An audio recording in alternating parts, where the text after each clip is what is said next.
என்னுடைய சூழ்நிலை சரியில்லை, எனக்கு வியாபாரம் ஆகல, தொழில் விருத்தி ஆகல. இந்த மாதிரி விஷயத்துக்காக நம்ம வந்து பூசாரியா பார்க்க போவோம். அந்த பூசாரியை பார்த்தா என்ன ஆகும்? அத பாடு பாடி தொலை. பாத்தியா? அட்டிய பாரு.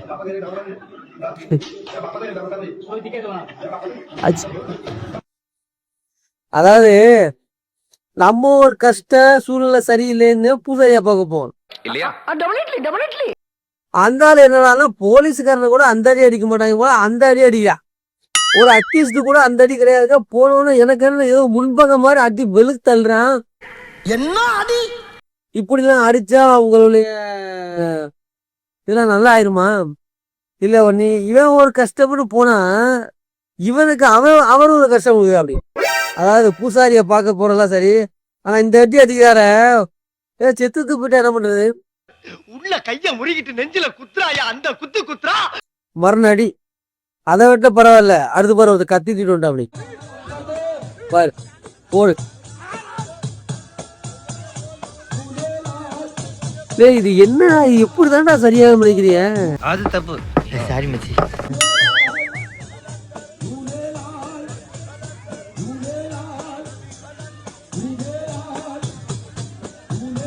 இது அத்தனை பேர் வேடிக்கை வேற.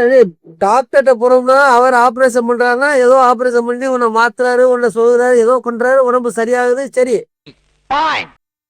வேற படுக்க போட்டு கத்திய வச்சு வெட்டுறானே, இதனால எப்படி நம்ம சரியாகுது? இதை நம்பி வேற 10 பேர் 15 பேர் 100 பேர் 50 பேர் கூடி பாக்குறாங்களே, இது எப்படி? ஏன்னா தெரியுமா? ஏன்னா அதான் நம்ம கலாச்சாரம், நம்ம கல்ச்சர், நம்ம ஃபன். கத்தின்னு அடுத்து இப்படி வச்சு குத்திவாப்புல, அது கொலை கேஸாகவும் போகாது. ஏன்னா சாமி குத்துனா அது வந்து ஆன்மீகத்துல போயிடும். கரெக்ட். என்ன கரெக்டுங்கிறீங்க? எப்படிடா சாமி தான் நம்ம ஊர்ல பாக்குறான். இங்க பாரு, அடுத்த பாரு, இங்க பாரு போடு வாரு. கூட வந்தவங்களுக்கு அடி. அதாவது சாமி பூசாரிய பார்க்க வந்தவனுக்கு அடிக்கிறாங்க, சரி. கூட வந்தவங்களும் அடி. ஒன்ன ஸ்ட்ரைட் அடிக்க முடியல, பாவமா வேற இருந்துச்சு. அதான் அவனை நொறுக்குற சாக்குல உன்னை சேர்த்து அடிச்சேன். ஏன் அடிக்கிறேன்னு மறைச்சா கூட்டிட்டு வந்தவங்களுக்கே ஒரு பயம் வந்துருச்சு. என்ன அடிக்கிறத பார்த்தா செத்தே போயிடும் போலே அப்படின்னு. ஏன்னா ஒரு கஷ்டம், வீட்டுல ஒரு சூழ்நிலை சரியில்லை அப்படி இப்படின்னு ஒரு மடத்தனமா உங்களை நம்பி வர்றாங்கன்னு வைங்க. உண்மை. அதுக்குன்னு இந்த அடி அடிச்சு அவன் சோழியவே முடிச்சு விட்டீங்கன்னா அவன் எப்படி அவன் பிரச்சனைலாம் சரியாகும்? அவனுக்கும் ஒரு பிரச்சனை உண்டாயிருமே. அதுக்கப்புறம் ஆஸ்பத்திரிக்கு தான் போகணும். வெரி குட்ரா. அது எப்பறம் என்ன பத்திர எல்லா விஷயத்தையும் மிக தெளிவா புரிஞ்சு வச்சிருக்கேன். ஏன்னா அது மேல சும்மா தூக்கி போட்டா கூட அந்த இரும்பு அவனுக்கு அடிபட்டுற மாட்டுக்கு அந்த அடி. அவன் அம்மாவே தாங்க முடியாம வெட்டுருங்கன்னு மறைக்கிறவங்க சேர்த்து அடிக்கிறாங்க. ஆமா, நீ அவனை அடிக்கும் போது என்ன ஏன் சேர்த்து அடிச்ச? அதாவது கஷ்டம்னு போனவளுக்கு மட்டும் கிடையாது, கூட்டிட்டு வந்தவனுக்கும் அடி. ஏடா சொல்லவே இல்ல. சாகனம்னா இங்க போகணுமா? அவருக்கு என்ன கிடைக்குதோ புடிச்சு அடிப்பாரு போல. இந்த வார பொம்பளை இழுத்து போட்டு ஆத்தாடி. இது எந்த ஒரு சாமி? வடக்க சாமி. இதுல போன் நம்பர் வேற கொடுத்துருக்காங்க. அதாவது தன் மனைவியை கணவன் அடிச்சாலாம் போலீஸ்ல போய் கம்ப்ளைண்ட் கொடுத்துருவாங்க. எப்படி எப்படி எப்படி எப்படி எப்படி என் வீட்டுக்காரன் நீ அடிக்கிறான்னு. ஆனா அந்த தூக்கி இழுத்து போட்டு அடிக்கிறாப்படி. அங்க இருந்து இழுத்து போட்டு அடிக்கிறாப்புல. அவருக்கு எது என்ன டைம்னு தெரியுதோ அது மாதிரி விளையாடுறாப்புல. என்னடா சொல்றீங்க? சொர்க்கம் பக்கத்தில் அநியாயமா சரியா இருக்கு. அடுத்து பாரு, ஒரு கொலைகேஸ் ஆயிருக்கு. அதியா யார் மேலேயோ உள்ள வெறிய கொஞ்சம் வார அந்த அம்மானால தாங்கவே முடியல. அதே மாதிரி ஓடுது பாரு, கேட்டா அப்பயே ஓடுதுன்னு சொல்லுவாங்க. கொண்டே இருப்பாரு நேரம். அந்த அம்மாவோட உசுறு இருக்குமா இல்லையாங்கிறது அதுக்கப்புறம் என்ன நடந்துன்னு தெரியல. நீங்க போக போறீங்களா? தப்பி தவற கூட அந்த பக்கம் போக மாட்டேன். நான் ஐ அம் ஜென்டில்மேன். ஆனா அடிச்சாட்டி உங்காட்டி எங்காட்டி இல்ல, செம்மடி. அடுத்து பாரு, அதோட இது வந்து ரொம்ப வலிமையானது கிடையாது. இந்த மாதிரி ஆசீர்வாதம். இதுக்கு முன்னாடி கைய வச்சு ஆசீர்வாதம் பண்ணி பார்த்திருக்கேன். இப்பதான் செருப்பு வச்சு ஆசீர்வாதம் தான். செருப்புல முத்தம் கொடுத்தா ஒரு வியாதி குணமாகுது, தலையில வச்சா ஒரு வியாதி குணமாகுது. அதனால செருப்பால் ஆசீர்வாதம் பண்றது.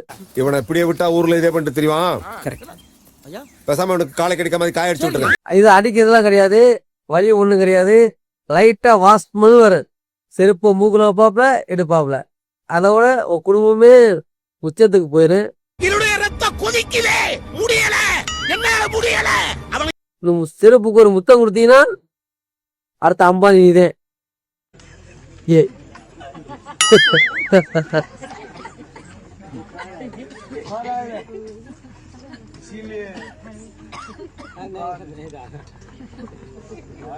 गोली खाया नहीं खाया नहीं तो कब बोला कुछ गोली के साथ உண்மையிலே உங்களுக்குள்ள சக்தி இருக்கா? சொல்லி தொலைகடா மங்குனி பயல்களா. இல்ல சாமி எது உள்ள உண்மையிலே இறங்கி இருக்கா? ஒருத்தர் தூங்கும் போது ஒருத்தர் உசிப்பி இப்படி ஒரு கெட்டப்புல வந்து தம்பி எந்திரிப்பாரு, உசிப்பி எந்திரிச்சு பார்த்தானா அவனை இப்படி இருக்கு. சொல்றதெல்லாம் பார்த்தா பயமா இருக்கு மாப்ள. இது எப்படி உண்மையிலேயே சாமி இருக்கா அப்படிலாம்?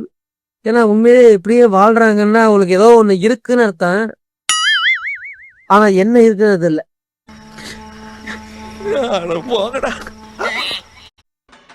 இந்த அடுத்து காளியாத்தா. அதுக்கு அந்த அம்மா ஒரே வாதில அதுவால திருப்பி வெட்டியே போடலாம். இருக்க கண்டு தானே வருது இங்க சாமியை பார்க்கறது பூசாரியை பார்க்கறது. அறுவால திருப்பி போட்டு தட்டோம்னா வராதுல.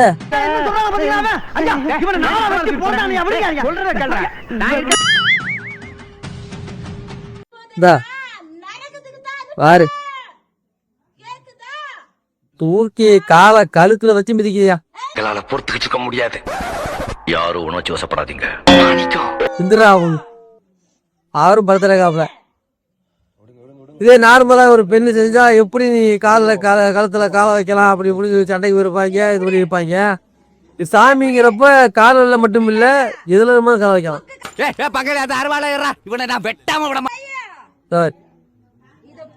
இதோட இது எலும்பச்சம்பளத்துல அவன் சனியெல்லாம் தொலைஞ்சு. இனிமே பாரு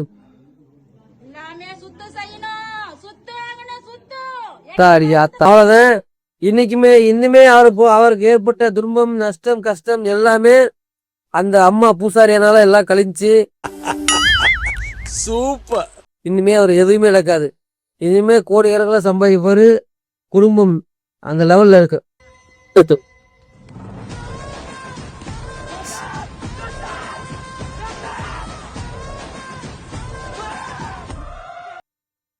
எல்லார் ஊர்லயும் இல்லடா, உண்மையே சொல்றேன். இது எல்லார் ஊர்லயுமே எல்லார் டீம்லயுமே ஒருத்தர் இருப்பாட்டா. கரெக்ட். என்ன கரெக்டுங்கிறீங்க? அவனே சும்மா அடிக்கிற மாதிரி போட்டு விட்டு அப்படியே உசு ஓரமா கத்துவான். எப்படின்னா நடு ஸ்டிக்கு போன பந்துரா அசி அவனுக்கு பிடிச்சிருந்தா வெள்ளா இதுரா க்ளோஸ்ரா அப்படிங்கிற மாதிரி கத்துவான். இந்த ஆக்ட் குடுக்குற வேலையெல்லாம் என்கிட்ட வச்சுக்காதடா. ஆனா ஒண்ணுமே இருக்காது. உண்மையிலே சீரியஸா ஒருத்தர் ஒரு டீமுக்குள்ள இருப்பேன். வெறித்தனமா இருப்பேன். நம்ம தப்பு பண்ணா திட்டுவான். நேரம் இல்லா அங்க போயிடுறா, சிரிக்காம இல்லா புடுறா அப்படின்னு கத்துவான். தவறுதெல்லாம் வந்துருச்சுங்க, தப்பா நினைச்சுக்காதீங்க. அதே மாதிரி உண்மையில ஒரு ஒரு ஊர்லயுமே ஒவ்வொரு டீம்லயுமே இந்த மாதிரி ஒருத்தர் இருப்பேன். எவ்வளவோ என்னென்னமோ வந்துருச்சு. இதெல்லாம் ஏமாத்துறேன். வித்தியாசமா வந்துருச்சு. இவர் பேரலு அதை கிழித்து மறைச்சு வராமா. அவர் திறந்து காமிச்சோன்னே எல்லாருக்கும் அப்படி குஷியா இருமா. ஐயோ அப்படின்னு சொல்லிட்டு பாரு.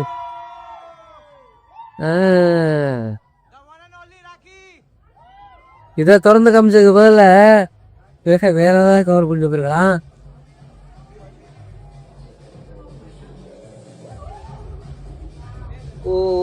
போக தெரியும். எவ்வளோலாம் கிரியேட்டிவ் பண்றாங்க இவார். அண்டா சட்டி இந்த மாதிரி செஞ்சு தர முடியாது. ஏன்னா தூக்க முடியாது. இதான் வெயிட் இல்லாம இருக்கேன். அப்படித்தான் தெரிஞ்சுக்கலாம். தங்கி தரதெல்லாம் அண்டா சட்டினா அதை அமைக்க உள்ள வந்துடும். அதனால இந்த கெட்டப்ல வந்திருக்காக.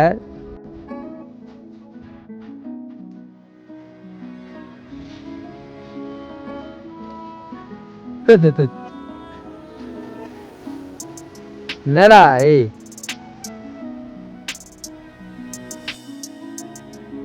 இந்த மாதிரி டீச்சர்லாம் எங்களுக்கு தரல 90ஸ்க்கு.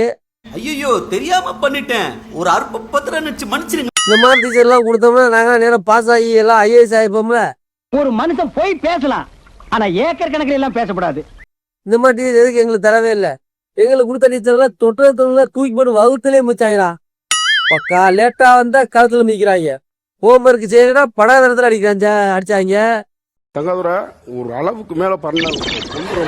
ஆனா இந்த மாதிரி ஹாட் காமிச்சிருந்தா அப்படி காமிச்சிருந்தா நாங்களும் நேரம் வேற லெவல்ல ஆயிருப்போம். ஏன் திமுங்களா எப்படி அதான் முதல்ல நானும் யோசிக்கிறேன். ஆனா எதுவும் வரமாட்டேன். எங்க வாழ்க்கையவே கெடுத்துட்டாங்க.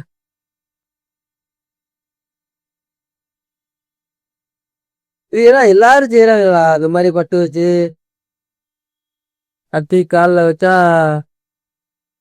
நல்லது நடக்கு, வண்டி நல்லா ஓடும்.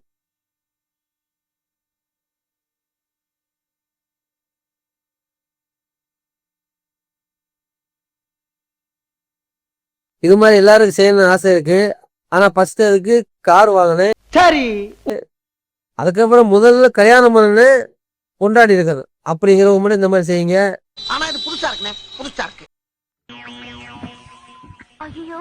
இது என்ன 100 நாள் வேலை சார். ரொம்ப தொலைமான வேலையாக்க முதலாளி கூட உட்காந்துட்டு மிகப்பெரிய கஷ்டமான வேலை எதுன்னு கேட்டீங்கன்னா அந்த 100 நாள் வேலை தான். காலையில இருந்து அந்த சட்டி நம்பட்டியும் தூக்கிட்டு போய் அவங்க படுற கஷ்டம் நாங்கெல்லாம் வச்சு கேள்வி வரும்போதே எங்களுக்கு சக்கரமா இருக்கு. அதனால 100 நாள் வேலையை பத்தி யாரும் தப்பா பேசாதீங்க. 100 நாள் வேலையெல்லாம் ரொம்ப கஷ்டமான வேலை. இந்த பண்றா இரு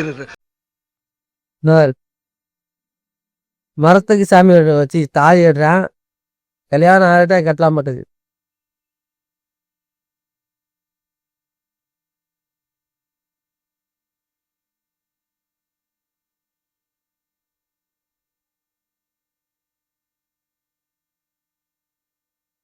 இந்த கட்டிடாப்புல இதை கட்டிட்டா போதும், வாழ்க்கை சுவிட்சமா இருக்கும்.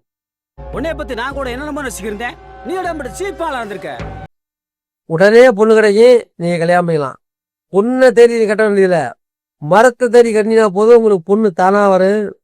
ஏன் திமுங்களா எப்படி அதான் முதல்ல நானும் யோசிக்கிறேன். ஆனா எதுவும் வரமாட்டேன். சரியா? இதே எல்லாரும் சேர்ந்து கட்டுறாங்களா? மரத்துல கட்டினா எப்படிதான் பொண்ணு கிடைக்கி?